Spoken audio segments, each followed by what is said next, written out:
Hello and welcome to another episode of Undercooled, a materials education podcast.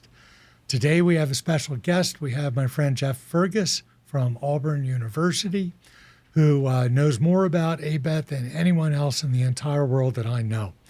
And so we're going to be talking all about ABET today. But first, Jeff, why don't you tell us a little bit about yourself?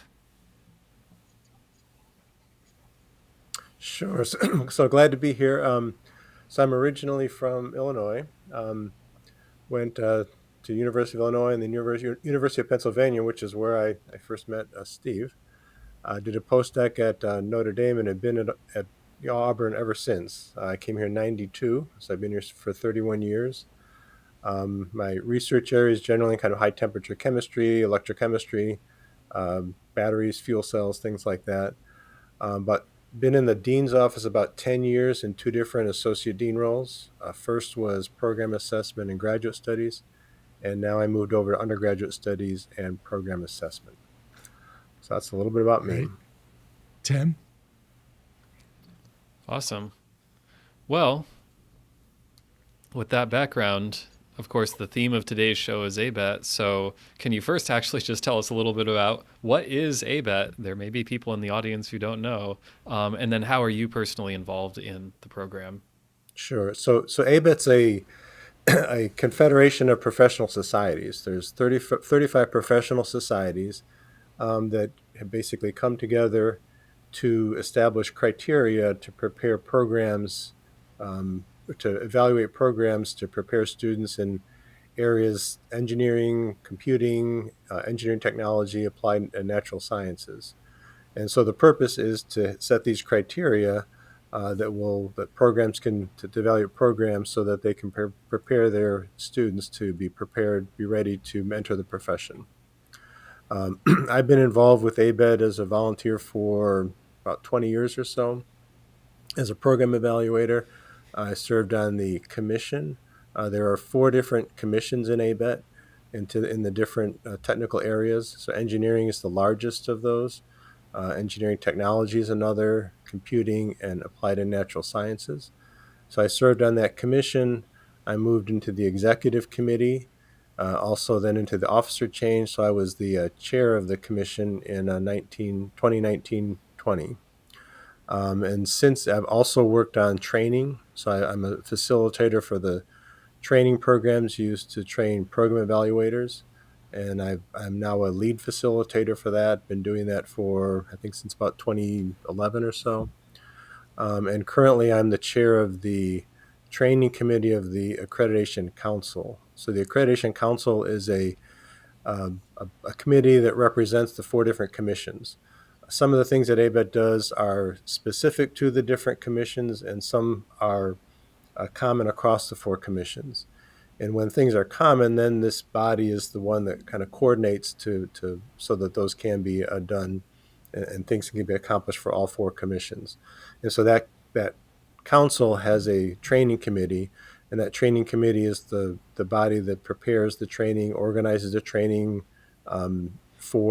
mostly for program evaluators, but also some of the team chair training that's common among the commissions. That's great. And so ABET's been around, I believe, since 1930-something. Is that right? And under different names, they've but yeah. reinvented themselves multiple times, 2 times since I've been around, since around 1998, when they started doing the outcomes assessment based approach. And then I believe it was another, I don't remember how many years, when they redid the student outcomes pretty dramatically, going from A through K to 1 through 7. So, ABET is always asking programs to do continuous improvement. And I think ABET's been practicing continuous improvement for quite some time. That said, why should, this is a podcast about materials education. So our prime, audience are the materials programs in the United States and around the globe. I believe there's something like 125 materials programs, something plus or minus 5 programs, which is a lot. Why should materials programs care about ABET? Why are we involved with ABET? So there's a kind of a practical reason that many entities look for ABET accreditation when they're looking for engineers. In particular, if licensing is involved, most of the jurisdictions for licensing of engineers require a degree from an ABET accredited program. Now, many materials engineers don't need that licensing, but there are some areas where it is important. For example, if you're going to go into consulting and, say, failure analysis, it's very important to have that professional engineering license. So that's kind of a practical reason, and many companies or other entities, when they're hiring, they'll put that as a requirement for the degree, or a preference if not a requirement. So those are kind of the practical reasons. But it really, the process involved, although it sometimes may seem tedious and parts of it may not seem clear why they're important, that process of evaluating your program, looking at it to see what you can do better, is going to help you improve that program and better prepare your students. So I think and when you really understand what's required from ABET, it's not as hard as sometimes people might think when you really understand. Um, and if you do it in the right way, it can actually be a benefit and really help you improve your program. So I think it's really about, and that's the reason I'm involved. If it were just about checking a box for licensure, I'm not sure I would have spent all the hours I have on it. But when it's really about trying to improve the preparation we're providing for our students, that's really what I think is important about it. I completely agree. It's so valuable to be able to say not just, hey, let's keep doing what we've always been doing, but to say what can we do better so that our students are more successful and more prepared to make a difference in the world. Absolutely. So on the receiving side of things, as an educator at an ABET accredited institution, I'm often interacting with these criteria, the accreditation criteria. And so this makes me curious about, where do the criteria come from? What are they specifically, and what are the criteria that ABET is using to accreditate programs? So maybe I'll start with where they come from. As I mentioned, ABET is a confederation of professional societies. And so it really is us. It's all the different professional societies have representatives on the commission. It's the commission that decides what those criteria are. It's the commission that creates the teams that go out and evaluate programs, and it's the commission that decides whether or not they're compliant. So it is people from our different professional societies that determine what those criteria should be. And that's important to keep in mind, that when we complain about, well, ABET requires this or that and may not agree with it, ABET's not this, there is an office in Baltimore that has, I don't know, 30 or 40 staff members, but they're really there just to manage the process. The decisions are made by representatives from all our professional societies. Now, those different professional societies have different interests and priorities, and so there is some negotiation that has to go into that. It has to apply to all these different types of institutions, types of programs. And so sometimes the language can be a little bit vague because it's got to fit many different instances, which takes some judgment and some understanding of that. So that's kind of where it comes from. The criteria, in terms of what they are, there are 8 what we call general criteria, and those are the criteria that apply to all programs. So the way I think of them, at the top, you have what are called program educational objectives. And these are what the program expects its graduates to be attaining a few years after graduation. So it's kind of your North Star. What are you trying to do? And the program needs to determine those with involving its constituencies, whoever they determine those to be, which is typically employers and alumni, people like that. And I think that's one of the real benefits, the impacts of the change that Steve mentioned that occurred around 2000. And that's forced programs to really engage more with their alumni and their employers to get feedback on what they should be doing. So then below that, it's, well, how do you get there? And the first step is what are called the student outcomes. These are skills and knowledges that you expect your graduates to demonstrate before they graduate, so that they can then attain those objectives that you've identified. Those, again, had to be determined and agreed to by all these different societies. And one of the improvements that Steve was referring to is actually has roots in our materials community. The outcomes that were set back in probably the late 1990s had been around for a long time. And Beth Judson, who is from the American Ceramic Society, was then on the executive committee, and she said, well, we ask our programs to always be improving, so we should be doing that too. So let's relook at these outcomes. And that she kind of started that process back in, I think it was about 2009, 2010, sometime in that time frame.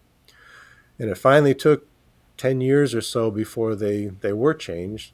And it took a long time to come to agreement as to what they should be. I think they were an improvement. And so there is that trying to make it better, try to adapt to these changes. So that's the outcomes. And then to support all that are basically the things the institution or the program needs to do. Students, what are your processes for advising and making sure that students meet all the graduation requirements? What is the curriculum? What is the content of the courses they take? What's their experiences that they need to go through before they graduate? Are your faculty qualified? Do you have enough faculty? Are the facilities adequate to support those student outcomes? Do you have the institutional support, financial and administrative, to support the program? And then on top of all this, there's that requirement for continuous improvement. So you have to have a process by which you're determining, are your students meeting the outcomes that have been specified, and looking at other data to see how are you doing and what can you do to improve. And you need to document that you're continuing that process. Most of what the evaluators are looking for are related to processes. And processes are important. Sometimes it might say, well, that's kind of a bureaucratic thing, but processes are what keep things going.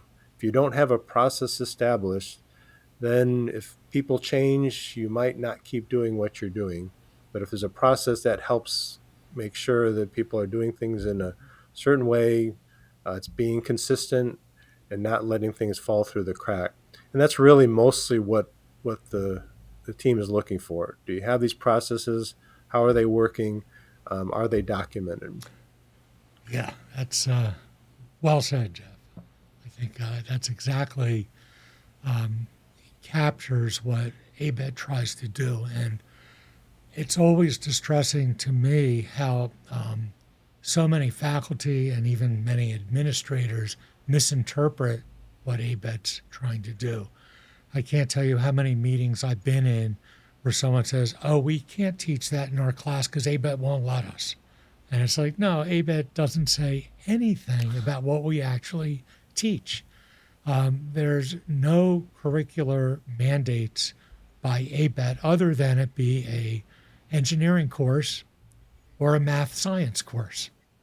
There's 30 credits of math and science, 45 credits of engineering. That's it. And there are clear definitions in the criteria that explain the difference between those two words. And that's it. They don't dictate the content, the pedagogy, the kinds of courses. That's totally up to a program as long as the student outcomes are being assessed. And they don't even have to be met, right? The criteria doesn't say the students have to meet the outcomes. It only says that you have to measure the extent to which the graduates have achieved those outcomes. And everything, the processes, everything is up to the programs. ABET does not dictate any of that. And I think it's all encapsulated really nicely with something, was it Chet Van Tine who started saying the phrase, improve your program for yourselves first and worry about ABET later. if you're a good program, meeting the criteria for ABET should be trivial. You just have to document things and have a process where you actually look at it, and the details are already being done because you care about your students. That's been my experience as well, tangentially working with some of these things, is looking at the criteria, looking at the outcomes, and really saying, this is what I should be doing all along anyway, right? You just want to make sure that I'm actually doing a good job. It doesn't really seem so onerous if, as you said, Steve, if you're trying to make your program better for yourself and for your students, the ABET process will happen naturally as a consequence of that. Yeah, and I use an analogy for that. If you give a question on a test that requires maybe a sentence or two to answer, and the students who know the answer will answer it in a sentence or two, and those that don't will fill every little spot on the paper with words, hoping that you will find the answer in what they've written.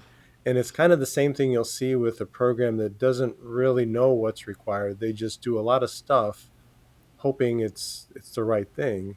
And if you understand what is really required, as Steve said, it's really not that hard to meet the criteria.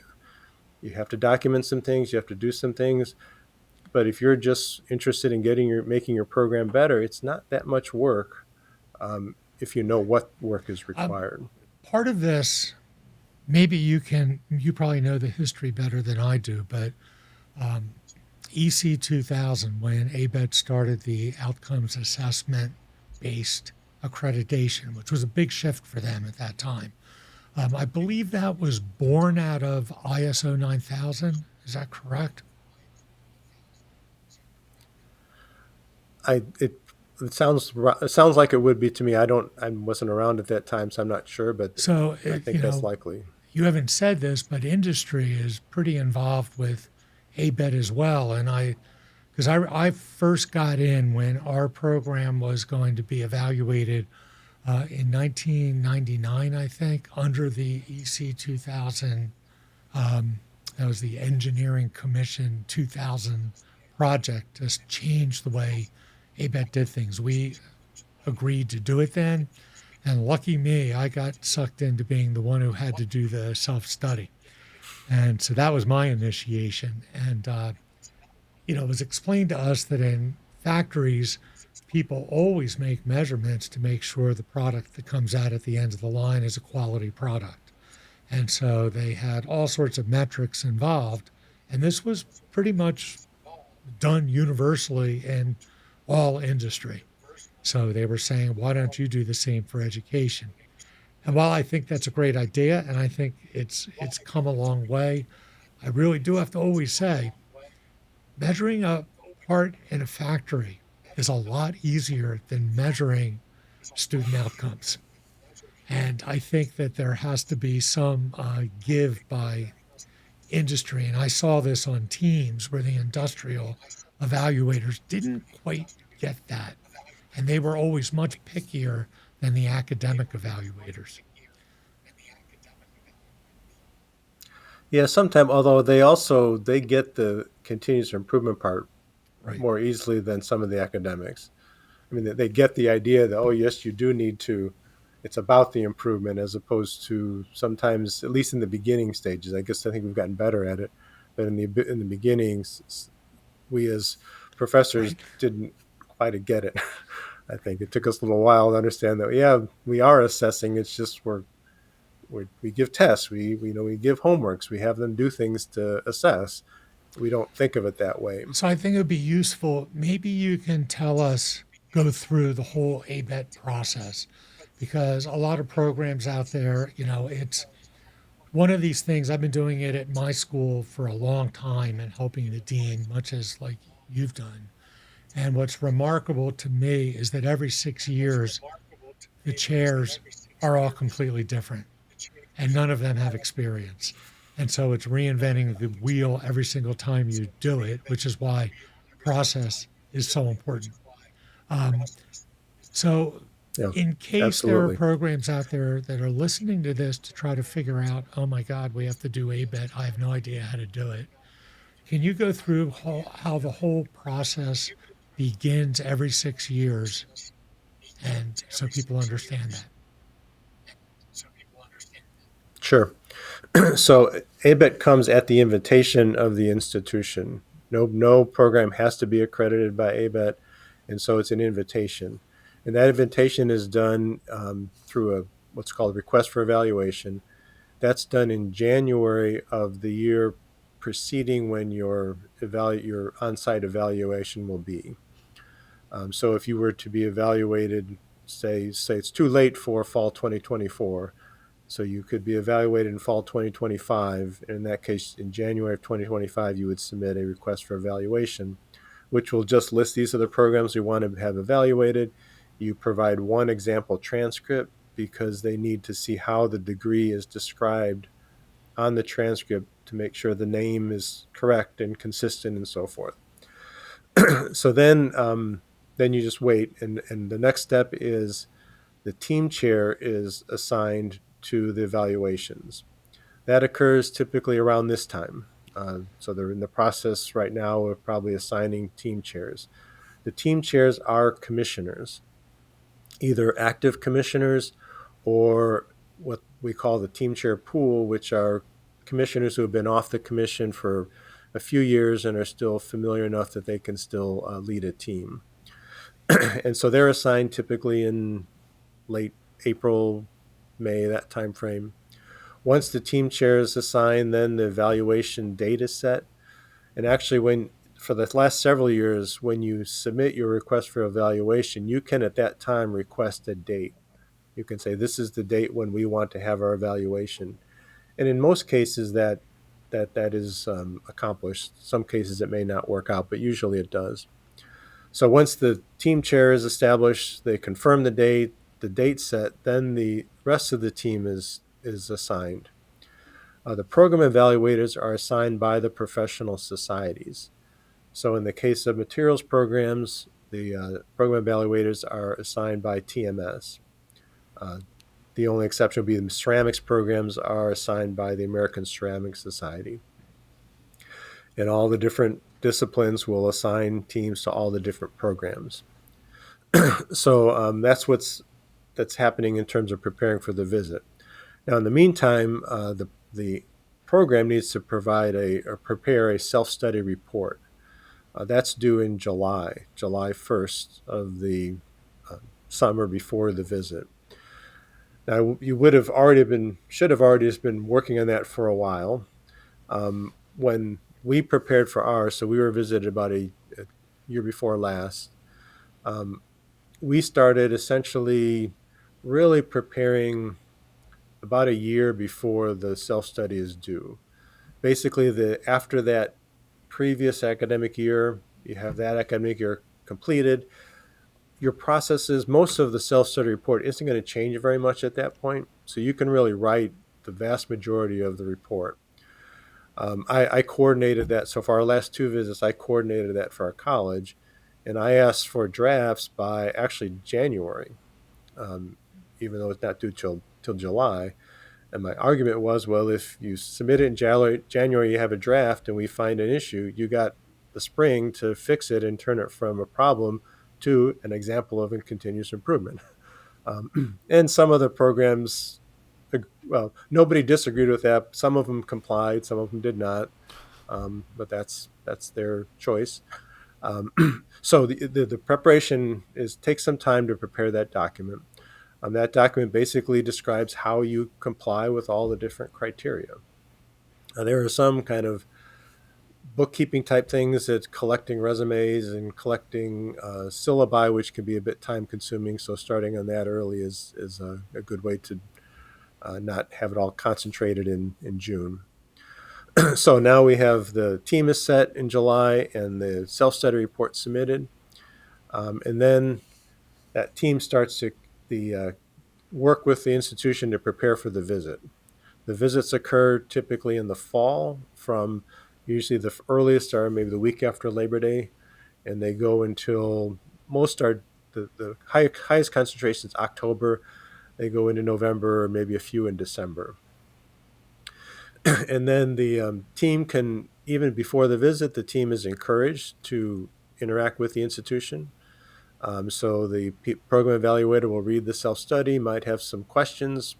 Hope if the PV doesn't have questions, it probably means they're not really doing their job.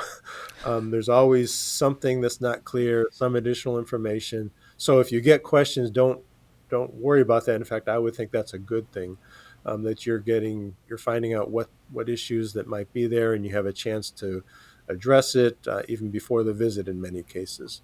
Or if not, at least be prepared to provide the evidence on site that you might need to demonstrate compliance. So that all occurs up until the visit. The typical visits are the kind of standard starts on a Sunday. Sunday morning, the team meets, comes on campus in the afternoon, looks at facilities, reviews materials, which are course materials and assessment materials you've collected. That's changing now. A lot of that might be available in advance. So there's some discussion of how that Sunday might look a little bit different if you've already evaluated some of those materials. But that's the traditional purpose of that Sunday. And then most of the meetings are on Monday. So Monday's just a day full of meetings from the program. The team consists of a team chair and then program evaluators, where there's one program evaluator for each program. Exceptions might be if a program has a name that requires two program criteria. And one thing I forgot to mention when I was talking about criteria, in addition to those 8 general criteria, there are what are called program criteria, and those are specific to the different disciplines. So materials engineering or material science and engineering has one set of program criteria which are different from aerospace engineering or mechanical engineering. And those program criteria describe either curricular topics or faculty qualifications that are needed for that discipline that aren't necessarily needed for a general any engineering program. So you're preparing. So each program has one or maybe two if they have a name like that. Sometimes there are other members of the team, like observers who are part of the training, are just tagging along and observing, or from state boards, or there's various types of observers that can be part of the team but aren't part of the evaluation decision. So that you'll meet with your program evaluator, will want to meet with the chair, will want to meet with faculty, with students, and so you'll work with the program evaluator to schedule that day of meetings. There's typically a luncheon where that you're allowed to host the team, and typically use that to have some alumni or maybe some star students to meet with the PEV. You always want to get your best students to have lunch with the PEV, because that gives a very good impression that you have these very bright students and successful alumni. And then the visit goes till Tuesday. So on Tuesday, the morning, there's typically not any meetings. It's meant for preparation of the report and for any pickup meetings that might be needed. So the team prepares a report. Sunday or Tuesday afternoon, they'll read that report. First, they'll debrief the program chair just to talk through it, and then they have a formal reading with the president, provost, really whoever the institution wants to have there. Anything from just the president, provost, and the team to inviting all the faculty, and I've had everything in between. And so at the end of the visit, the team will read this report. This is what's called the draft statement. And you're not given a written draft statement. What you are given is a written program audit form. And that program audit form will have a description of any shortcomings that were identified. So you have a written version of those shortcomings to see and work on if there are issues to be addressed, and you can immediately start working on those. You don't have to wait for the rest of the process. So the rest of the process is first you have 7 days to say if there's any mistakes in what was read. But that's really just errors of fact. It's not we disagree with this or we've done this additional work. It's just that was wrong. You said we have 15 faculty when we really have 16 or something like that. And then it goes through an editing process. And this editing is not just language. It's really about content and interpretation and judgment. And so the first level it goes to, and there's two levels of editors 1 and editors 2. Editors 1 are members of the executive committee of the commission. I think EAC now has about 20 of those, 20, 21, maybe something like that. So all the EAC will probably be evaluating 700 or 800 different programs. So it's a lot. So those are divided among those 20 people. And so they'll read it and come back. They may have some questions about why was this done this way? What did you really see here? This doesn't look like what we typically do. So what they're really looking for is trying to make everything consistent among all the different teams that are going out, because those couple hundred teams are going to all different institutions with different people, hundreds of different people, all trying to make a consistent decision, and that's a challenge. We have training to try to do that, but training's not going to cover it all. So you have this process to have checks of people who have seen more, have more experience, and can help to make things similar at different institutions. Then the second level of editing are the officers, and now in EAC it's officers plus 1 or 2 more, and they're looking at even more programs, and they have more experience, and they may go back and forth with some discussion of what this should be. And then finally, it goes to what are called the adjuncts. And the adjuncts are part-time ABET staff. EAC has 4 of them. All 4 of those have been chairs of the commission, and now they work part-time for ABET. They don't make the decisions, but they provide guidance, and because they have even more experience, and will ask questions and go back and forth. So it goes through all of this process before you finally have what's called the draft statement. This takes a couple months typically. And that draft statement may look a little different than what was read. Some of the shortcomings might have changed in level. Some might have gone away. So that's based on the judgment and what's typically done at different institutions. Then that draft statement comes back to the institution, and at that point the program has 30 days to respond, what's called 30-day response. At that point, then you can provide, well, we have changed this in this way, or provide additional information, talk about what you're planning to do to address a shortcoming, because sometimes maybe it's not ready yet. But you still have to respond within 30 days. Now, if there's information that is needed afterwards, you can request to submit what's called post 30-day information. And that can typically be provided until about May 15th or May 30th. And it's at the discretion of the team chair, but any team chair is going to accept anything that's reasonable in a reasonable time. So there'll be an agreement that we're going to provide this information by May 15th or whatever the agreed upon day is. That would be things like, say you're changing your assessment processes and you want some assessment data from the spring semester. So obviously you may not have that when you have to provide your response. That's a perfectly legitimate request. Or capstone projects. We were missing some aspect of the capstone experience, so we need to provide, this is what we've done, this is how we've changed the course, and in May we will provide the actual report so you can see that what we did was actually accomplished. Then once that's sent, that goes through that whole same editing process again. So the response is evaluated just like the initial report. And that's the report that goes to the commission. The commission meets in July, typically about second, third week in July. And so they have all these reports, and they're going to make the vote on these, whatever that recommendation is for accreditation. In addition to all these other checks, there's what's called a consistency committee. So that's a committee that's assigned. They look at all of the reports and try to look for anything that might not be consistent.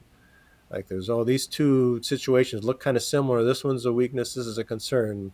And they'll ask the commission to take a look at it.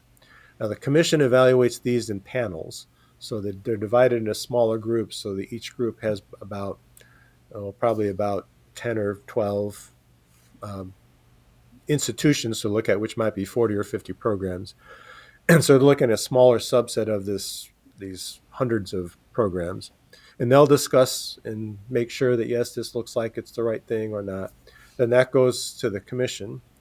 The other thing is all of the professional societies have representatives there, and those professional societies will look at reports from their programs. So the TMS and the Ceramic Society group, we get together and we look at all the materials programs and look at, this doesn't look right to us, and we can go and raise an issue, or we can go talk to the team chair and address something if we think something doesn't look quite right. And then the commission will finally vote on some accreditation action. And so those actions, the one you want is what's called the next general review. And that means you don't have to do anything in terms of formal reporting until your next review, which is 6 years later, or really 5 years by then, by the time you get to this, because this is already the summer following your visit. Then there's also interim actions, which can either be an interim report or interim visit. Those are in 2 years. And those depends on the different shortcomings, and whether it's a report or visit kind of depends on the nature of whether it's something that can be reported in a document or needs to be observed. Or there's another type of interim is a show cause, which is more serious, that it could lead to loss of accreditation after that. It's just when you have a deficiency as opposed to weaknesses would be for just the interim visit. And so that decision is made, and then it's communicated to the program or the institution directly from ABET, typically in August or maybe into September. After the meeting, they have to make sure everything's correct, and it takes a little bit of time to do that. So it's a long process. It's going on 2 years. In addition to that, if it's the first time there's a program from an institution, there's what's called a readiness review, which occurs before that request for evaluation. And the purpose of that is they're submitting a kind of a part of a self-study, and it's really just to make sure that the program kind of understands what they're getting into. And then there's a recommendation from that said, yes, looks like you're ready to go, or no, we don't think you are. But it's not binding. The program can go ahead, or institution can go ahead, and even if it's recommended to not try, they can still go ahead. It's just a recommendation that we think you don't quite understand what you're up against. So maybe you should wait, or the program's not quite ready, or you don't really understand. So that's the process. It's about almost a 2 year process to get through.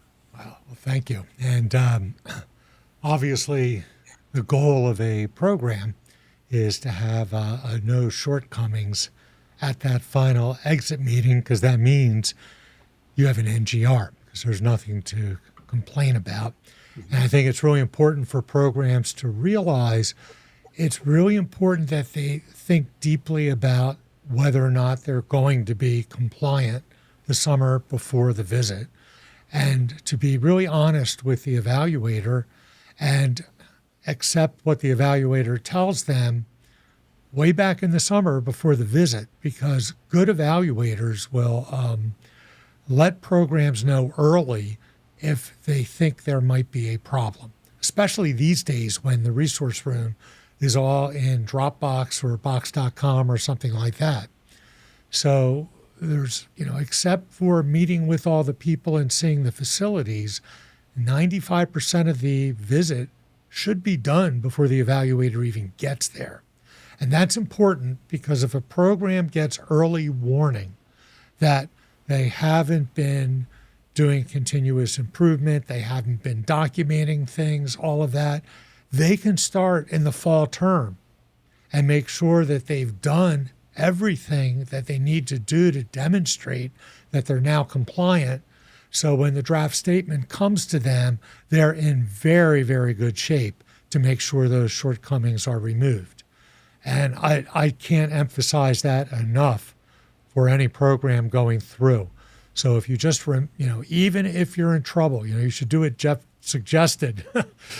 Have your self-study written in January before you're going to be evaluated the following fall, because that gives you the winter term or spring term to get ready, And even if that doesn't work, even if you get shortcomings, you have the whole fall term. But if you just sit there and wait and take it, and your evaluation happens to be in November, boy, you're in a tough spot. And so don't let yourself get in that spot. That's my personal advice. And I would say the most shortcomings are resolved, or most can be, and many are. So if you do get a shortcoming at the visit, obviously it'd be nice if you can avoid that, as Steve describes. But even if there is still something there, you have time, and most of the shortcomings, in my experience, do get resolved, or at least reduced to the level where they don't affect accreditation, the action. So don't get discouraged if you do get something. There's time, and that's the goal, is that everyone is compliant. It's not the goal to see how many shortcomings we can ring up. We want to confirm that the program is compliant, and if not, can we help them get there? That's the perfect lead to the next question that I wanted to ask, which is, what advice do you have for programs to help them be more successful? What can they do to learn about these processes? Where can they go? Is there training they can do? And how can they make sure they have a successful visit? To me, the best way to learn is to become a program evaluator. You learn so much. I mean, it's just like if you're writing a proposal to NSF. What do you do to prepare for that? You serve on a panel. So you serve on a panel and you say, oh, now I see what kills a proposal. And now I see why that proposal, it stood out. And this is what made it stand out. It's the same. And as I mentioned before, once you understand what's required, it's really not that hard. Now that is a commitment, because I would estimate it probably takes maybe a week of your time if you do one visit per year, which is kind of typical of a PEV, maybe a week of your time over the travel, the preparation, and it varies a lot. It gets shorter as you get more experience. I mean, I can read a self-study much faster than I could when I started. But it is a commitment. There's no cost. ABET pays for all your costs. Of course, your time is a cost, but no out-of-pocket costs. That's the best way, I think. But there are other opportunities. TMS, the training that we have for program evaluators, we allow other people to come just to learn. That's how I got involved. That I was I was going to be in charge of the next review for my program, and TMS had the PEV training, and they said anyone can come. So I went. Thought I might as well learn about this, and they said, "Well, do you want to be a PEV?" I guess. Well, I guess I'll learn more if I do that. So I did, and kept with it, and I find it very rewarding to do, but it is a bit of a commitment. So that's not for everybody, but that would be the best. But there are other ways to learn. There is ABET Symposium is a way. There are ABET has other training programs to help to train people in understanding these criteria. We have a workshop, or a symposium every year. It's been at the fall meeting but this next year, it's not going to be this fall. We moved it to the annual meeting. So it'll be in the 2025 TMS annual meeting. It's called the Judson Symposium. It's named after Beth Judson, who I mentioned earlier, was the one who started the reevaluation of the student outcomes, and she unfortunately was killed in a plane crash about the year after she started that. So we named this symposium in honor of her. And in fact, I think one of you mentioned earlier about just doing the right thing and accreditation will come along the way. The original name of the symposium was Continuous Improvement of Academic Programs, and then in parentheses, in satisfying ABET along the way. We Perfect. wanted to put ABET in there to get people's attention, because ABET does get attention, but we didn't want it to be just, this is about ABET. It is, but it's really about how do you improve your program. Yes, you do need to look and see, well, what does ABET require? And just make sure you have those things. But I think you find if you're just trying to improve your program, the things you have to add are probably pretty minimal, and some of them might even help you to do what you were doing better, particularly things with documentation and things like that. So that's in TMS we have that opportunity. I think other professional societies have similar types of programs where they have committees that are working on this and trying to help their programs as That's well. great. And to reinforce that even more, the Judson Symposium that used to really be all about from the Accreditation Committee has now joined forces with the Education Committee, and it's a joint meeting. And Tim and I are both on the Education Committee now, and that's where this whole idea for the podcast actually came from. So it's very appropriate we're talking to you since you've been very involved in the Judson Committee Symposium for a long time. So you already mentioned that ABET is continuously improving. Where's it going now? What's next for ABET? Yeah, so there are a number of areas that are kind of hot topics. Probably one of the biggest one right now is DEI, and I was happy when I was a chair. We actually we approved some changes to the criteria to incorporate DEI, and ABET had been trying to do this a while. They first worked on kind of the overall statements of the organization, and those all fine, but really where the impact's going to be is if it's in the criteria where programs have to do something. That's where I think we're going to really have impact. So they asked all the commissions to try to put DEI related topics into the criteria. And so this was 2019-20, and they had asked that, and so I was a chair at the time, and so I kept on our criterion committee to make sure they kept working on this, and they did, and they came up with proposals in 4 different criteria to have changes. And happy that we did this, even though this was COVID. So we were also dealing with how to transition all of the visits to virtual. So it was a hectic year, but we did pass those. And so I was really pleased with that. And it's been a while. So after the commission approves it, it has to be approved by another body called the Engineering Area Delegation. So ABET used to have a board of like 55 people. And a board of 55 people cannot function. No, absolutely not. And the reason it was so big is because ABET has representatives of all these professional societies. And you have to give them representation, and you have to have a little bit different representation for the ones that have more programs. And so it was a big body. And so they reorganized. So they now have a small board of, I think, 13 people, but they still have the area delegation, or the area delegation are for the different commissions. And the board of delegates is all of those together. And that's where the representation comes. So TMS has a representative on the engineering area delegation and the board of delegates. And that's the body that has to then approve. Well, they didn't want to approve it. They kind of kicked it down the road, went through talking about it for a while and tried again. And finally, a year later, it did get approved. 2 of the 4, because of the criteria, there's 8 criteria. Of those, 5 are what's called harmonized, which means they're the same for all 4 commissions.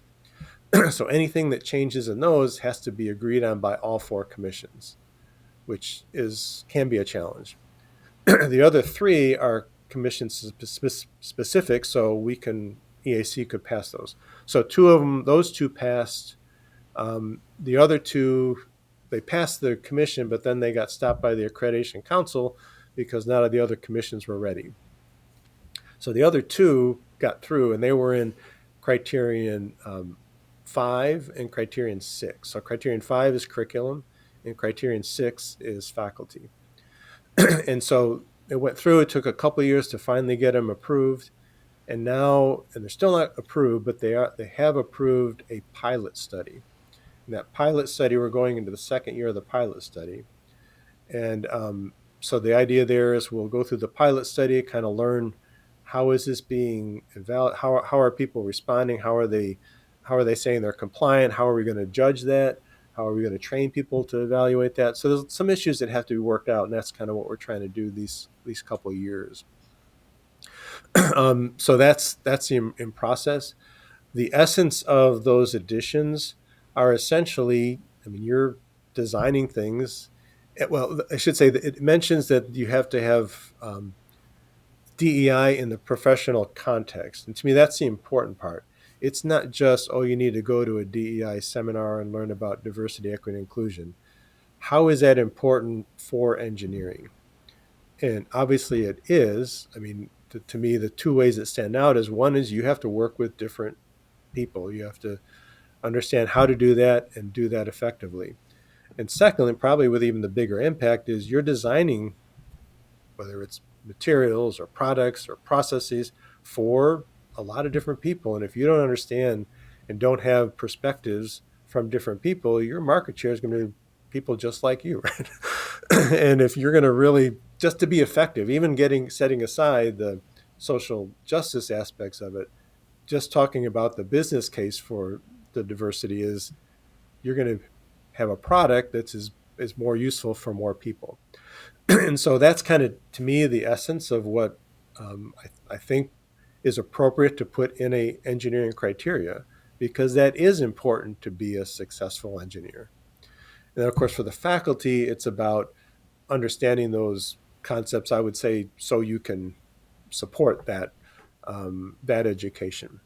So that's going through this pilot study. I'm hopeful that it will, it may be tweaked a little bit, because as we, in the first year of the first year of the pilot study, what happened was so that it was optional, and any program could decide to do it or not. It had absolutely no bearing on the evaluation. It was evaluated not even by the team. It was evaluated by a separate group of people that just evaluated that. So there's no risk, and some programs did. I think it ended up being maybe 40 institutions said they would, and maybe 20 some actually did, something on that order. What they found was the programs often just talked about what they did in DI, but didn't really address the criteria and how they were compliant with those words. So in the second year, they changed the prompt. So there's like an addendum to the self-study if you're going to participate, to really try to make that more clear, that you really have to demonstrate how are you doing what we've described here. And so I'm going to be working with a task group to look at that and also start thinking about what are we looking for in terms of the criteria, and how are we going to train our teams to be able to look at that and interpret that. So that, to me, that's the biggest thing that's on the horizon. There's DEI coming in different areas too. There's a proposal coming through in the institutional support with some kind of general DEI related language. The kind of language that's in there now is the kind of thing that all institutions are doing just because of federal law. So I'm not sure that that's going to be as impactful.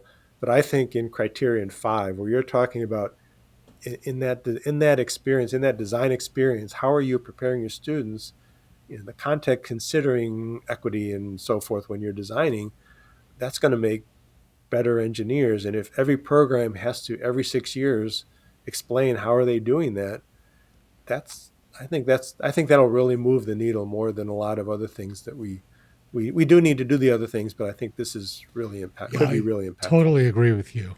Are you at all concerned about the new politics of DEI and anti-DEI legislation? And now I believe Congress is proposing to write a law specifically talking about accreditation bodies. So how is ABET responding to this? ABET's very cognizant of that, and they're looking at it, and they're looking at the laws, and they don't want to not do this. I think ABET, I mean, I know enough of the people in the leadership and so forth. I think they are committed to doing this, and they're going to find a way to do it. But they don't want to put a program in the position where if they want to be accredited, they're going to lose state funding. I mean, they don't want to do that, so they'll look at a way to do that. I'm experienced it. We had a legislation passed a couple weeks ago here, and when you read it first, it looks like we're in trouble, but actually ours, fortunately, related to accreditation, does have a clause that says, if you have to do something because of accreditation, you're excluded from this. So we're okay in at this point. But it's going to take, I think it's going to be a lot of it is the words. And those words are triggering. And in our areas, we're not using DEI as much. Now, of course, I'm in Alabama where it's a little bit different than Michigan. But we try to describe the things without using the triggering words. Because what you do, it's not as, people don't really object to the things you might do. They object to those words that they have some other connotation of what you're really talking about. So some of it's going to be trying to describe things in a different way that accomplish what we want them to accomplish. For example, you talk about equitable design. Well, you can talk about universal design in kind of doing the same things. How do you make this design usable by more people? Mm-hmm. Well, you're doing that for equity, but if you call it equity, then that may trigger some people. So you might call it universal design. You're also doing it for they everybody. May not be as offended by so you're doing it for people who are introverts, people who are extroverts, people from different socioeconomic groups. And it's everybody. It's not any particular group that gets you in trouble with politics. Absolutely. Yeah. Something else I'm really happy to hear about that approach is that it's about programs taking action, not just saying, I have this principle that I believe in. I mean, it's nice to believe in principles, but if that's all you're doing is believing in a principle and not doing anything about it, it's kind of like, so what? So the fact that you're saying, what are you doing to make your students more successful in, being a part of this world that we're in together, I'm really happy to hear that. Yeah. In fact, our legislation that was passed in Alabama, it talks about what they're really objecting to is forcing someone to believe something, which we don't do that. We teach this is how you design things. This is why it's good. But we don't say you have to believe in this principle, which is what they're kind of objecting to. And some of the exclusions are the things like, well, if you're supporting students, even if you're targeting a particular group, that's okay. If it's just about supporting students, as long as you're not limiting participation based on being in a group, which we don't do. Yeah, I agree. And so it's when you think about, well, what do you need to do to accomplish what you might describe as your DEI goals? Well, what do you have to do to get there? You describe that, and that you're not going to get objection to. So I think that's probably the way ABET's going to have to do it. They may have to change the language to not make it offensive, but still force programs to think about those things. And it's already in there. I mean, with the teams, right? We talked about working on diverse teams has been there for years. And that's important, and it's already in there. But then the kind of the design part, maybe it is in there too. And communication to a range of audiences, it's there too. Absolutely. Yeah. Well, Jeff, this has been fantastic. Thank you so much. I want to mention that we're hosting the North American Materials Education Symposium in Ann Arbor this summer. I really hope you come and maybe submit a paper to talk about some of the myths about ABET and help them. I've offered to run a free workshop with my views on how to prepare for an ABET, a successful ABET visit, and I'll be showing them our outcomes assessment process that actually worked too well. All the programs got into it. We have great data for our outcomes assessment process, but some of those programs just thought it was done, and they forgot to also document the continuous improvement of their program, which is really the whole point. And it's okay if the measuring, the assessing the outcomes, it's a really important thing to do because it gives you great insight into whether or not you have a problem anywhere and need to address it. But one thing I've learned is by using all the data and having a histogram, I can't help but look at the little tick marks in the tails. Even though, we have, 80% of our students are beyond our threshold, you see that tail, and now I'm wondering, well, what about them? And because we actually have all the data, the actual unique names, it's all secret. I can't see who they are, but we have it. And now we have a new AI tool that knows how to look into SQL databases.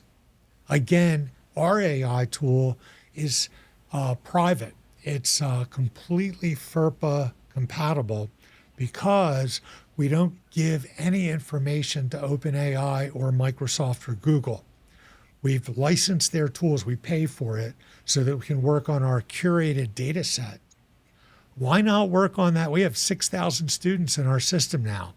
Maybe we can do small longitudinal studies with, here are these people in the tails. How did they do in the other criteria? How did they do the next year they were assessed?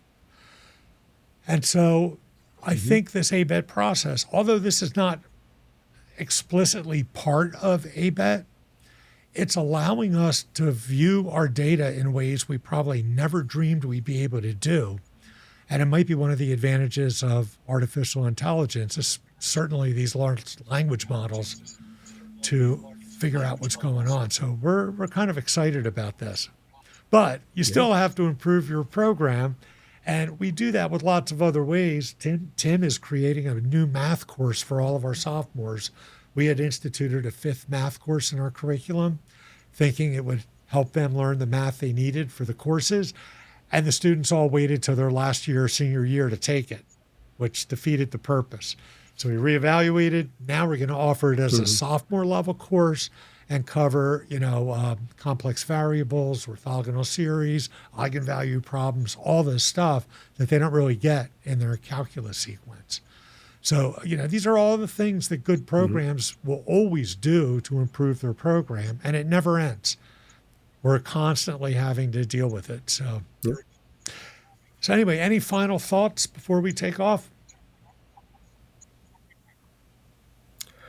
The only thing I guess I would say is, I know people sometimes have issues with specific things that ABET does, but I think, ideally, the idea that someone's coming to look at your program and give you feedback should be a positive thing. And when we find that our program evaluators are not doing that, we either we stop sending them or try to encourage them to follow that philosophy. But that really is what it should be, is meant to be. And I think I'm still hopeful that we're moving closer to that. And so I hope we look at it that way and try to work towards that would be what I like to do. All right. Well, thank you very much. And I think we'll sign off. So see you later. Excellent. Thanks so much. See you next time. Okay. Thank you. Enjoyed it.